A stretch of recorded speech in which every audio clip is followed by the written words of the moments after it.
The Australian bushfires decimated koala populations.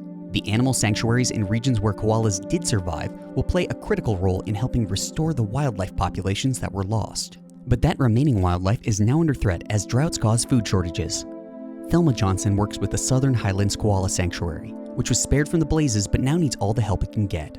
The important part about this sanctuary here is that we weren't burnt.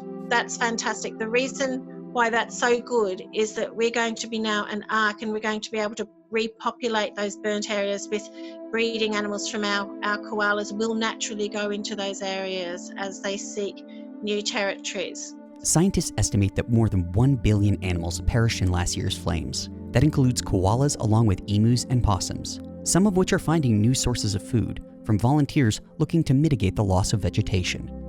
Smoke from fires damaged the grape harvest of Verwood Estate Wines. Instead of tossing the grapes, owner Natalie Tyndale donated them to feed local wildlife in need. Wildlife sanctuaries are desperate for any assistance they can get. For the animals they protect, these grapes and leaves are a literal lifesaver. But more help is needed. Normally, it would definitely not be something we would do is supplementary feeding. It's not done, it's not advised.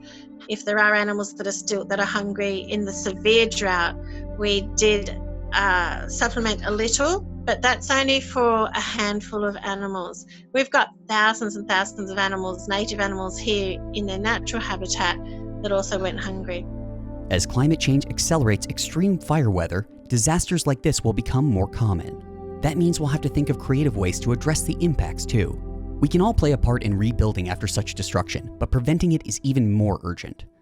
That won't come from vineyards and volunteers. It must come from world governments working to rapidly reduce carbon pollution. And Australia is one of the most vulnerable continents on the planet to a myriad of impacts of global warming. In a way, the koala is a flagship species which represents the conservation needs of so many other species that dwell within the forests that they occupy.